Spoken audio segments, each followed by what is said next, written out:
Guys अभी तक हम बहुत सारे एक्साइटिंग कॉन्सेप्ट्स को पढ़ चुके हैं और आज का वीडियो भी बहुत ज्यादा एक्साइटिंग रहने वाला है क्योंकि इसमें हम पढ़ने वाले हैं फॉर्म हैंडलिंग को। इसमें हम देखेंगे कि डिफरेंट जो इनपुट्स हैं हम किस तरह से उन्हें वैलिडेट कर सकते हैं और अभी मैं आपके सामने डिफॉल्ट बिहेवियर जो होता है फॉर्म का वो भी शो करूंगा। तो ये वीडियो भी बहुत ज्यादा एक्साइटिंग और नॉलेजेबल रहने वाला है। लेकिन नेक्स्ट वीडियो की तो बात ही अलग है क्योंकि उस वीडियो में हम कोई नया कॉन्सेप्ट नहीं पढ़ने वाले। उस वीडियो में सिर्फ और सिर्फ जो हमने पिछले कॉन्सेप्ट्स पढ़े हैं उन्हीं को यूटिलाइज करके एक बहुत ही अमेजिंग एप्लीकेशन बनाने वाले हैं जो हमारे पर्सनल बजट्स को ट्रैक कर रही होगी कि कितने हमारे एक्सपेंस रहे हैं, कितनी हमारी इनकम है और ये सारी चीजें जो हमें ट्रैक करके बताएगी। तो वो वीडियो बहुत ज्यादा अमेजिंग रहने वाला है और उस वीडियो के लिए मैं बहुत ज्यादा एक्साइटेड हूँ। तो इसी के लिए जल्दी जल्दी मुझे ये वीडियो खत्म करना है और ये वीडियो कोई बहुत ज्यादा लेंथी नहीं रहने वाला, बहुत छोटा सा वीडियो रहेगा क्योंकि बहुत सारी चीजें हम पिछले वीडियो में पढ़ चुके हैं। और अभी मुझे एक चीज आपको दिखानी है और वो ये है, देखो यार, अगर मैं फॉर्म को सबमिट करता हूँ, ये मेरे पास एक सिंपल लॉगिन फॉर्म है और मैं यहाँ पे करता हूँ, इसको सबमिट पे क्लिक करता हूँ तो ये फॉर्म सबमिट हो जाता है। और यही यहाँ पे प्रॉब्लम है कि यहाँ पे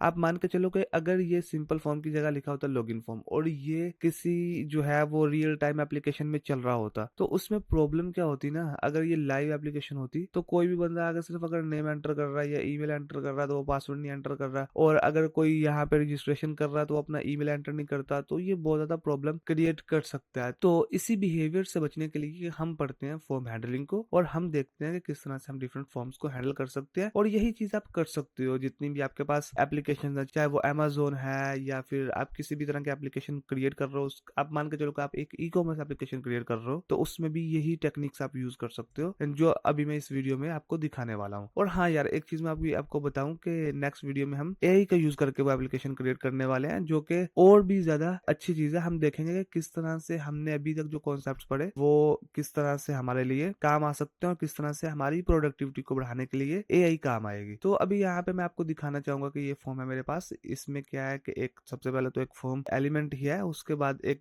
डिव है और ऊपर आपको एक हेडिंग मिल रही है। अब जो डिव है ना, इसके अंदर हम जो भी हमारा आउटपुट मैसेज होगा, अगर किसी बंदे ने फॉर्म सबमिट नहीं किया अच्छी तरह तो वो आ जाएगा और अगर किसी ने अच्छी तरह कर दिया तो वो नहीं आएगा, मतलब कोई एरर मैसेज आएगा। और अगर किसी ने अच्छी तरह फॉर्म सबमिट कर दिया तो उसके लिए कोई थैंक यू मैसेज हम यहाँ पे डिस्प्ले कर सकते हैं। तो ये फॉर्म के अंदर क्या है, सबसे पहले हम देख लेते हैं कि एक लेबल है जो है नेम और उसके बाद एक इनपुट है और उसके बाद एक ब्रेक टैग आ रहा है। इसी तरह से एक लेबल है ईमेल के लिए और उसके बाद एक इनपुट है, उसके अंदर आईडी दी है हमने और नेम और ये सारी चीजें तो आपको बेसिक पता ही है जो कि हम पिछले वीडियो से यूज करते आ रहे हैं। अगर आपको HTML करना भी पता होगा तो इतनी चीजों का तो अभी तक पता चल ही गया होगा। तो अभी यहाँ पे क्या करेंगे, सबसे पहले तो हम ना दो चीजों को करते हैं टारगेट। सबसे पहले एक फॉर्म को यहाँ पे ले आते हैं, कॉन्स्ट फॉर्म, और यहाँ पे मैं टारगेट करूंगा document dot gate element by ID और माय फॉर्म। और ये दोनों मैंने चीजें कर ली और मुझे यहाँ पे आईडी आपको दिखानी है कि माय फॉर्म ही यहाँ पे मैंने आईडी रखी हुई है, इसी वजह से यहाँ पे मैं इसको वहां पे सिलेक्ट कर पाया हूँ। इसी तरह से मैंने अगर यहाँ पे आओ इस डिव में भी इसकी आउटपुट ही आईडी रखी है, इसी वजह से यहाँ पे मैंने सिलेक्ट कर पाया हूँ। अच्छा, उसके बाद यहाँ पे मुझे जो फॉर्म है ना इसके ऊपर एक इवेंट अटैच करना है और वो इवेंट रहेगा एड इवेंट लिस्ट में सबमिट इवेंट रहेगा क्योंकि हमें यहाँ पे इसके सबमिट जो बिहेवियर है उसी को देखना है। और उसके बाद यहाँ पे मैं एक चीज और करके दिखाने वाला हूँ आपको कि सबसे पहले तो हमें जो इसका डिफॉल्ट बिहेवियर है उससे इसको रोकना है, उसके बाद ही हम कुछ भी चेंज करना चाहें तो वो कर सकते हैं। उसके बाद यहाँ पे जो भी नेम आएगा इसके अंदर जो भी मतलब इसका जो नेम है इसके अंदर जो टेक्स्ट आएगा वो मुझे यहाँ पे लेना है और इसके लिए मुझे क्या करना है, इसको document dot gate element by ID करके इसके जो नेम की आईडी भी मैंने इसीलिए दी थी इस इनपुट फील्ड को के बाद में मैं इसे टारगेट कर पाऊँ। और आप यहाँ पे आकर देख भी सकते हो कि यहाँ पे हमने आईडी दी हुई है, ये देखो। और उसके बाद यहाँ पे इसको ना मैं ट्रिम भी कर दूंगा, जो एक्स्ट्रा स्पेसेस आती हैं वो मुझे जरूरत नहीं है उनकी, तो यहाँ पे मैं ट्रिम एक मेथड है उसको साथ ही कॉल कर लूंगा। और इसी तरह से मुझे एक चीज और चाहिए, ईमेल, ठीक है। तो ये दोनों को मैंने ले लिया और इसके बाद मुझे इनको वैलिडेट अब करना है, तो वो कैसे करूंगा मैं वो भी आपको दिखाता हूँ। मैं कहता हूँ यार अगर इन दोनों में से कुछ भी नहीं है मैं तो क्या करूंगा, तो इफ अगर नेम नहीं है या फिर ईमेल नहीं है तो हम यहाँ पे एक मैसेज दिखाएंगे और मैं यहाँ पे और ऑपरेटर का यूज कर रहा हूँ, ये आप देख सकते हो। और यहाँ पे हम बोलेंगे ईमेल और उसके बाद यहाँ पे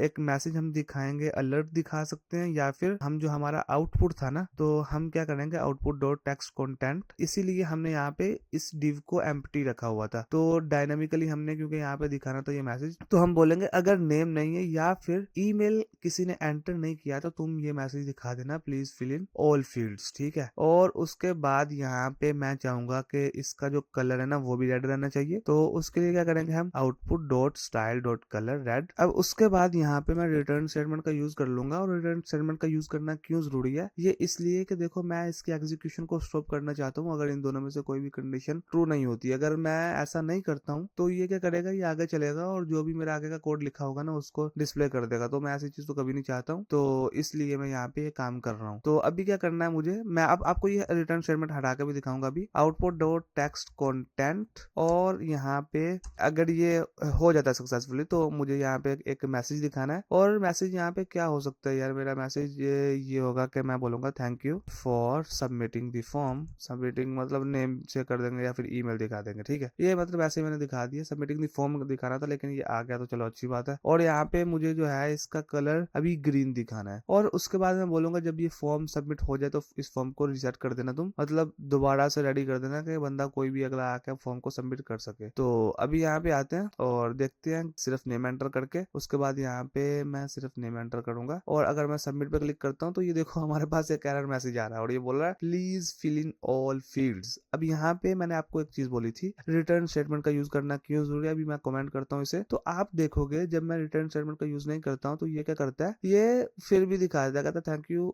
form from submitting, thank you for लिखना था मैंने, फ्रॉम लिखा था, for submitting, thank you for submitting the form, your name, ठीक है। अब योर नेम इज और एंड ईमेल इज, ये ऐसा करके मैंने दिखा दिया। तो ये थोड़ा सा भी डिस्क्रिप्टिव हो गया, मतलब मुझे ऐसी चीजें पसंद है यार, मतलब कोई ज्यादा मैसेज छोड़ना नहीं चाहिए। और अभी यहाँ पे क्या करूंगा, मैं दोबारा लिखूंगा और ये देखो यहाँ पे भी दिखाएगा सिर्फ ये सबमिट कर रहा है। तो मतलब क्या फायदा हमें ये कंडीशन लगाने का जब ये तब भी इसी तरह से चलेगा। तो रिटर्न स्टेटमेंट का यूज करना इसलिए बहुत ज्यादा जरूरी है। अभी क्या करेंगे, यहाँ पे आके नेम एंटर करेंगे दोबारा से और दोबारा से यहाँ पे सबमिट करने की कोशिश करेंगे और ये एरर मैसेज दिखा रहा है। तो अगर ऐसी बात हो तो यहाँ पे एक ऐसा काम क्यों नहीं करते हम यहाँ पे कि मैं यहाँ पे पूरा ईमेल एंटर कर देता हूँ अब। और देखो यहाँ पे क्या बोला, thank you for submitting the form, your name is Z and email is z@codewithz.com। तो ये यहाँ पे हमारे पास बिल्कुल सही से काम कर रहा है। और हमने देखा कि किस तरह से आप जो इनपुट्स हैं आपके उनको वैलिडेट कर सकते हो और अपने फॉर्म्स को हैंडल कर सकते हो। अब यही चीज हर एक एलिमेंट के साथ रहने वाली है, चाहे वो कोई ड्रॉप डाउन है, चाहे वो कोई चेक बॉक्स है या किसी भी तरह का कोई एलिमेंट है, तो उनके साथ ये चीज रहने वाली है। और आप इसको जरूर करना और प्रैक्टिस इसकी करो यार। यहाँ पे कुछ टास्क भी आपको मिलेंगे। एक आपने चेकआउट फॉर्म बनाना है, that includes fields for the users name, email payment method